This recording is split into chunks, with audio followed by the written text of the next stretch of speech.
হে জগতবাসী, আজ আমি শামীম আলী চিশতি আপনাদের সামনে একটি আলোচনা নিয়ে আসলাম। সে আলোচনাটি হলো যে সর্ব অঙ্গ মায়ের মতো, বিয়ে করেছো কার মতো। হে জগতবাসী, জানি না এই আলোচনাটি আপনাদের সামনে কি একটু সাজিয়ে গুছিয়ে বলতে পারবো কিনা, তবে আমার মুর্শিদ আমার আল্লাহ যদি আমার দিকে একটু সুনজর করে তাহলে এই কথাগুলো একটু সুন্দর করে বলতে পারবো। তবে আজকের যে আলোচনাটি, যে আপনারা থামলেনের মধ্যেও পেয়েছেন, যে সর্ব অঙ্গ মায়ের মতো, বিয়ে করেছো কার মতো। দেখেন, একটা মেয়ে মানুষ কিন্তু অনেক রূপে রূপান্তর হয়। যেমন একজন মেয়ে মানুষ সে আমার বোন, একজন মেয়ে মানুষ সে আমার মা, একজন মেয়ে মানুষ সে আমার চাচি, খালা, ফুপু। তাহলে দেখা যায় যে তারা কিন্তু একটা চরিত্র নিয়ে আমার কাছে আছে। কিরকম? যে আমার চাচি সে চাচি, যে আমার বোন তো বোনই, যে আমার শাশুড়ি সে তো শাশুড়ি। তাহলে জনপ্রতি একটা করে চরিত্র আমার কাছে হয়ে গেছে। চাচিকে কখনো নিজের স্ত্রী রূপে দেখা যাবে না, বোনকে কখনো স্ত্রী রূপে দেখা যাবে না, নিজের মেয়েকে কখনো ওরকম রূপে দেখা যাবে না।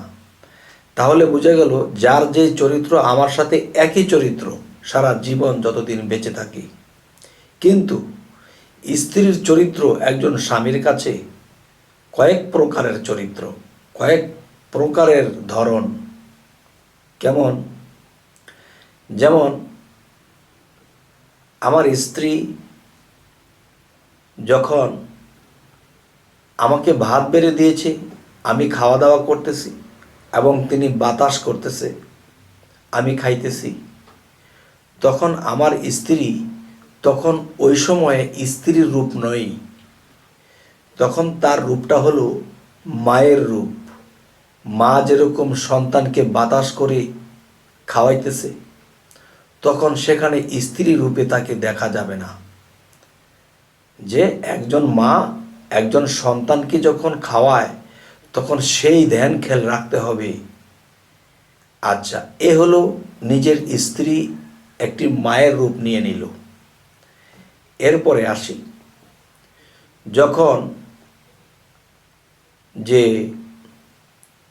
দেখা যায় কাপড় চোপড় ধুইতেছে, ঘর পরিষ্কার করতেছে, বা বিভিন্ন কাজে কামে আছে, বা নাস্তা বানাইতেছে, যে কোনো একটা কাজে যখন সে থাকে, তখন দেখা যায় একটা কথা আমি বলে থাকি যে এই পৃথিবীতে সমস্ত নারীকে যদি কেউ মায়ের রূপে দেখে, নিজের স্ত্রী ব্যতীত সমস্ত নারী জাতিকে যখন মায়ের রূপে দেখবে, তখন তার কখনোই এইদিকে কুদৃষ্টি যাবে না, যেহেতু মায়ের দিকে কখনো কুদৃষ্টি করা যায় না।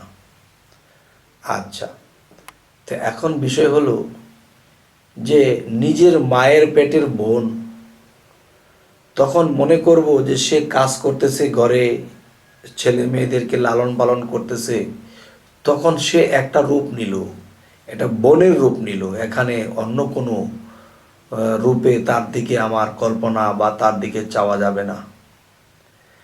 আচ্ছা, যখন সে একনিষ্ঠভাবে আমাকে হাত দুটো ধরে বলতেছে যে তুমি আমার স্বামী, তুমি আমার কাছে অনেক দামি, তো এখন বলবো কিছু কথা আমি। সেটি হলো যে আমার জন্যে তুমি এই জিনিসটা কিনে এনো, আমার জন্য তুমি এই জিনিসটা এনে দিও।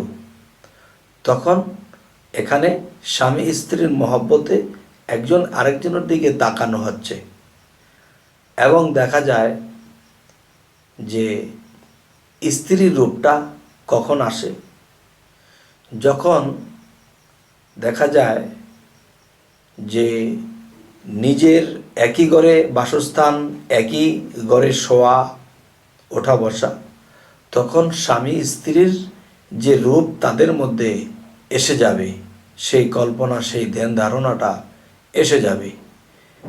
সর্বসময় তাকে একই রূপে দেখা যাবে না, বিভিন্ন রূপে দেখা যাবে। তখন কি হবে, আমাদের ঘরের মধ্যে ছেলে মেয়ে যারা আছে তারা দেখতেছে যে আমার আব্বা আম্মা ঠিক যেমন একজন আরেকজনের মুরব্বী, এরকম একটা ভাব তাদের মধ্যে পাওয়া যাচ্ছে এবং তারা এই জিনিসটা শিখতেছে। এবং দেখা যায় যে যখন তিনি ঘরে গোছানো কাজ করতেছে, এটা সেটা করতেছে, তখন দেখতেছে ছেলেমেয়েরা যে আমার মা এবং বাবা এই দুজনের মধ্যে এমন একটা সম্পর্কের মতো দেখা যাচ্ছে যে তাদের মধ্যে কত একটা আদব, একজনকে একজন যে আদবের সাথে ডাকে এবং বলে, তখন মনে হয় যে তারা খুবই এক মায়ের পেটের ভাই বোনের মতো, কত মহব্বত।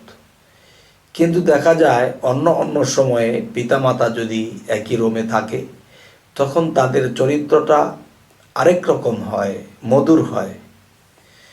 তো এই জিনিসগুলো যখন একটা ফ্যামিলির মানুষ, বাচ্চা কাচ্চারা দেখে বড় হবে, তাদের মধ্যে এই জিনিসগুলো গড়ে উঠবে।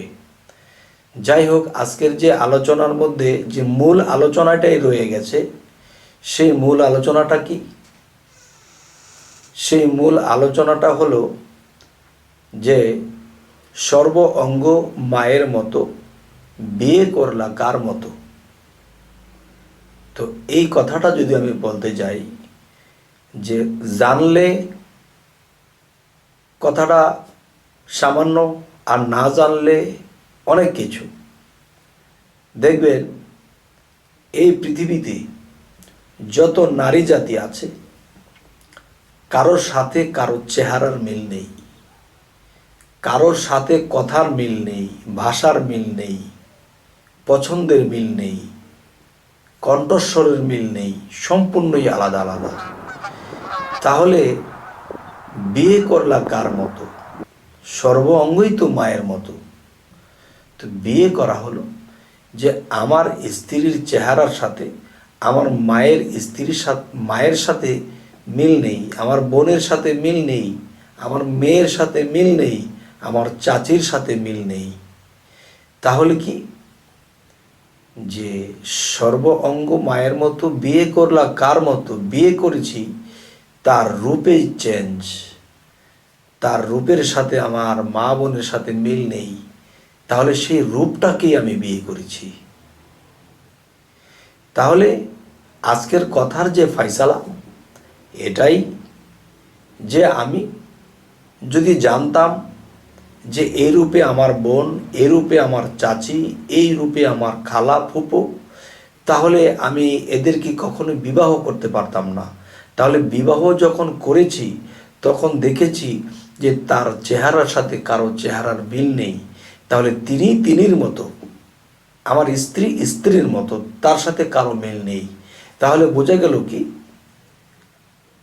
যে আমি সর্ব অঙ্গের মধ্যে আমার স্ত্রীর চেহারার সাথে কারো চেহারার মিল পাইনি।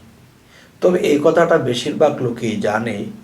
তারপরেও আমি এই আলোচনাটি এজন্যই করলাম যে বেশিরভাগ লোকে জানলেও কমের ভাগ লোকে হয়তো জানে না। তাই অন্য অন্য আলাপগুলো করার উদ্দেশ্য একটু মেশাল দিয়ে আসলাম এবং শেষে আপনাদের কাছে এই কথাটি আমি ভেঙে বললাম।